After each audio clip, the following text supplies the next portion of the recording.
You don't really need to sound like a native, and it is okay as long as you are understandable. I would like to talk about myself. My name is Gaunt Hassan. My father name is Upa and my mother name is Domia. Bro, I think it doesn't sound very natural, as if you're speaking in Burmese. So this is the myth that I want to highlight today. Learners must be like native to be intelligible. Of course, I know that you know it and everyone is aware of it. But the thing is, based on one of the corpus supported reviews done in 2025, it was found out that teachers, people, and many of the educational institutions across the world, despite the fact that they know it, they still fail to implement a system that does not favor the ideologies of nativeness. So here are the findings based on the studies. Finding 1. Labeling L2 features as errors reflects bias.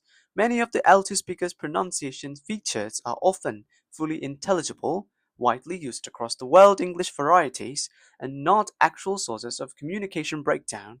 However, the paper shows that many intelligibility studies describe L2 speakers' pronunciation differences as errors, deviance, or distortions. Finding 2. Comprehensibility is driven by native-like expectations, not just understanding. Many L2 pronunciation studies rely on comprehensibility, which means how easily a listener feels they understood the speaker. But research shows comprehensibility often correlates more strongly with accentedness, which means how native-like someone sounds, than with true intelligibility, which means how much meaning a listener actually understood.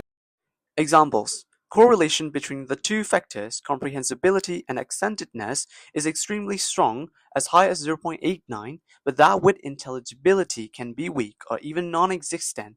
This means listeners often say a speaker is hard to understand, not because the meaning wasn't understood, but because the accent sounds non-native. So it can be said that the foundation of many intelligibility studies are not neutral. Now to support that, let's try to connect with some of the concepts of second language acquisition. Number 1. English as a lingua franca. English is a global language used between people with different backgrounds. Intelligibility comes from mutual adjustments such as willingness to negotiate meaning, repeating or rephrasing, flexibility, or familiarity with diverse accents. The paper supports this view by showing intelligibility happens through interaction, not through a perfect accent. Number 2. Functional load. It refers to how much a sound contrast matters for meaning. A high functional load means changing the sound changes the word. For example, in light and right. But let's see the two consonants th and f, like in think and think. It's often still understandable, right, to say think and think or I think. So low functional load usually doesn't cause breakdown, and this could answer the questions whether it is essential for learners to be able to pronounce all the individual sounds in the second language. For example, as in the case of Turkish learners. So the reality is, you do not have to sound native to be intelligible.